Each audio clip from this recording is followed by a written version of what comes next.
The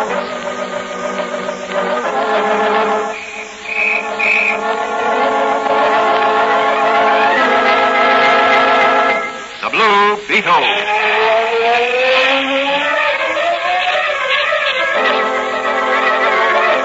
Sweeping down upon the underworld to smash gangland comes the mysterious, all-powerful character who is a problem to the police, but a crusader for law.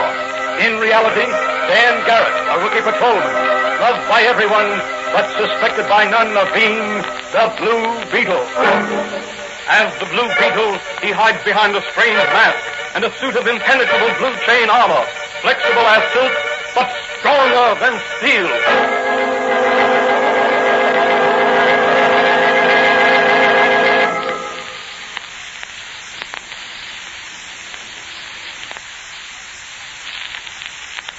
Today's episode of the Fox feature, The Blue Beetle, is the second part of the story entitled The Underworld Goes Underground. Reginald Dunlap, head of the Dunlap Construction Company, has asked his friend, Dan Garrett, to make a private investigation of the many mysterious accidents that have occurred during tunnel operations under the Eastern Valley River. Due to certain political angles involved, Dan tells Dunlap he'll get the Blue Beetle to do the job.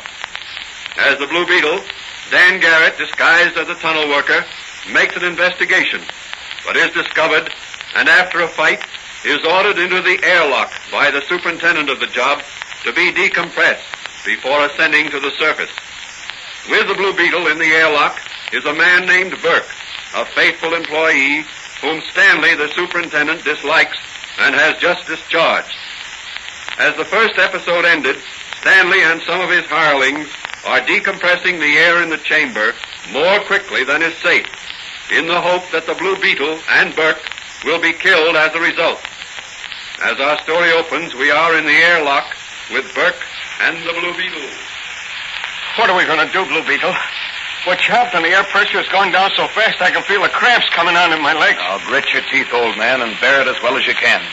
Just as soon as I can locate the valves in this darkness, I'll stop the decompression. There must be some control inside as well as outside this chamber. Why, I think there is. Over there to your right. I've found them. Lucky I had my flashlight with me. It's getting cold in here. That's caused by the expanding air. It draws heat from surrounding objects. Well, I hope you can get us out of here quickly. That's just what I don't want to do. Now, there. Shutting off the valves here. Well, what about Stanley and the gang outside at the tunnel end of the airlock? They can't get in here now. The door opens outward, and the pressure from their side is too great. We'll just take it easy for a while and let our bodies adjust themselves to the reduced pressure.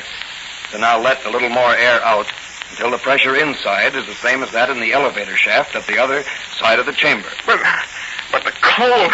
I'm freezing. Here, put on this sweater of mine. Yeah, but what about you? I don't need it. I can stand the cold.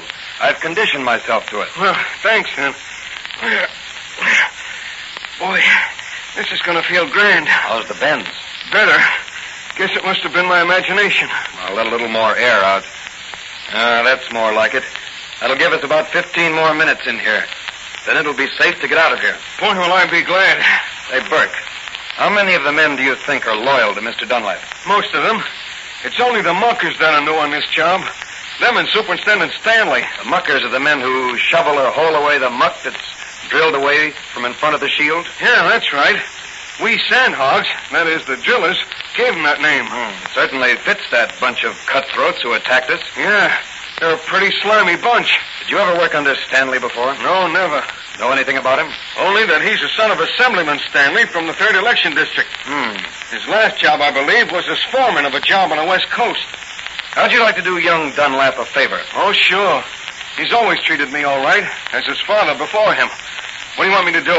Keep your mouth shut about this whole thing. Well, what about my job? Let them fire you. Mr. Dunlap will take care of you until this matter's all cleared up. Then you'll get a real job, if I have anything to do with it. Okay. I don't know nothing. Oh, that's on the shaft side. I'm going to open up. Hello, open up. Give me my sweater back. I want to put on my disguise again. Okay. Yeah, here it is. And thanks a lot. You're welcome. Open up in there. Are you all right? Yeah, just a minute.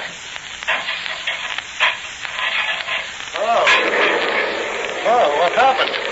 Phoned down to the tunnel, but we didn't get any answer. Oh, nothing's wrong. There was a fight, and me and Bert got fired. Yeah, Stanley fired us. We want our pay. I didn't get at the office. I'm going to find out what's wrong in the tunnel. Nothing's wrong, except there's a few of the wrong kind of rats in it. Come on, Bert. We need some fresh air.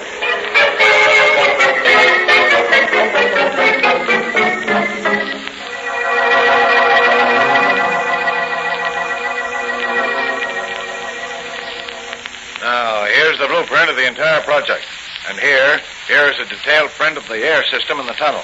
Spag, our engineer in charge of the pumps, will know what to do when I give him the go-ahead. Now, your job, Fluky, is to see that the steel emergency curtain is jammed, so it won't fall when the explosion blows a hole through the roof and lets the river flood the tunnel. Sure, I got you. We want to make this accident a good one. You can count on me, boss. But make sure you get into the airlock as quickly as possible. I don't want to lose any of our men. Well, how you going to work it? Some of us are working up at the shield. I'll be right there where the water will break through first. Well, I'll see that they get a signal in advance. They'll suddenly decide to strike. They don't like the conditions under which they're working. Now, all of you men, those that I've hired, start back toward the airlock to the decompression chamber before coming up out of the tunnel. When most of you are near the airlock, I'll give the signal, and Mr. Reginald Dunlap's construction company can wind up its affair. Hey, what's that noise? The Blue Beetle. The Blue Beetle, yes. And he's going to nip. You're unwise to get in my way again, Blue Beetle. I failed last time, but this time I'm going to make sure. Missed me, but I won't miss you, Stanley. That's for Dunlap, and that's for Bert. Hey, don't let this guy get through here. Hit him with something, Fluky. Bullets ain't no good against the Blue Beetle. Get the chair out. Sit in it. And that takes care of you. I'll just take these plans and be on my way. I don't think there'll be any more accidents, Mr. Stanley. Boy, what a wallop he packs. Hey, Stanley. What about it? He's got our plans. Blue Beetle explosion. Let him try it. He's an outlaw, wanted by the police. He doesn't dare appear in any court to testify. Besides, those blueprints are meaningless after the danger's done. Now, what are you going to do? Phone Scraggs and tell him to pull the job at once.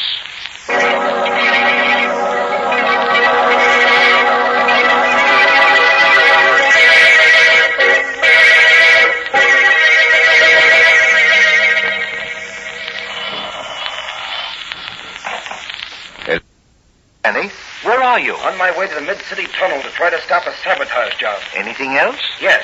Phone all hospitals to have ambulances and pull motors sent over right away. Got that? Yes, yes. Okay. The Blue Beetle has to work fast. Goodbye, Doc. Goodbye, Danny.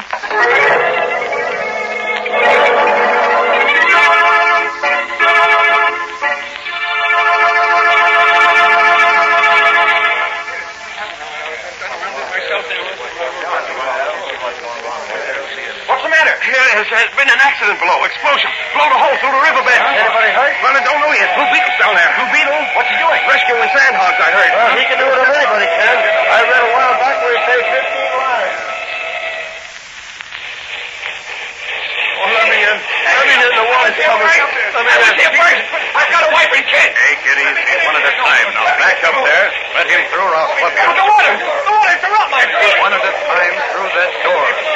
There's room for all in the airlock. Where the river's breaking through. The emergency door gave way. Here comes the water. In you come. That's the last man, isn't it? Good. Now, help me with this door.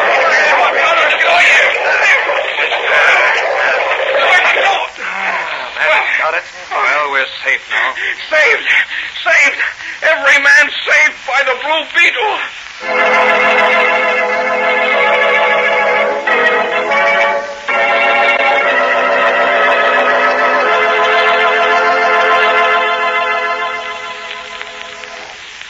Well, Danny, how do you feel after your strenuous battle today? Oh, I feel fine.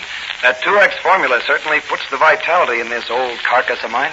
You did a brave and noble thing tonight, Danny, saving all those men. That was the Blue Beetle's work, Doc. Yes, yes, but the Blue Beetle is Dan Garrett, and Dan Garrett is... Vice versa. And you know who's a happy man tonight? Reggie Dunlap, I suppose, now that his enemies have been exposed. Yes, I guess he's happy. But I don't mean him. I mean Burke. Burke? Yes, Burke. The man who got fired when Stanley discovered my Blue Beetle disguise in the tunnel. Well, what about Burke? Well, Burke took over the operation of the pumps. And as a reward for his work, Reggie has given him that job permanently. Ah, that's splendid. Well, what are you going to do now? Well, Doc, with the compliments of the management of Dr. Fran's little apothecary shop, I'm going to make myself a great big strawberry ice cream soda. Oh, fine. Fine, Danny. That's a great idea. And you know, I think I'll have one with you. Come out in front of the store. We'll sit up at the counter and be our own best customers.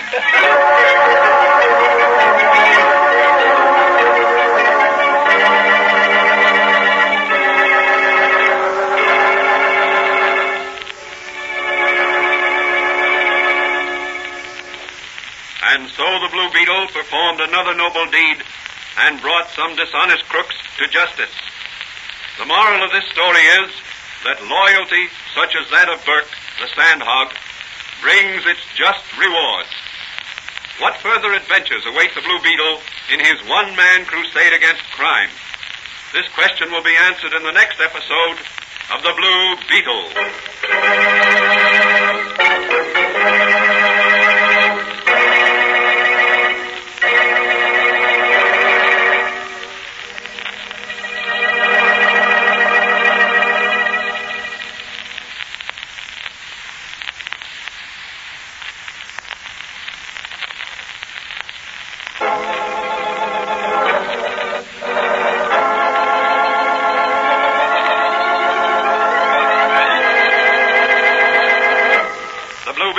Copyrighted Fox feature appearing in Mystery Men Comics magazine and the Blue Beetle magazine.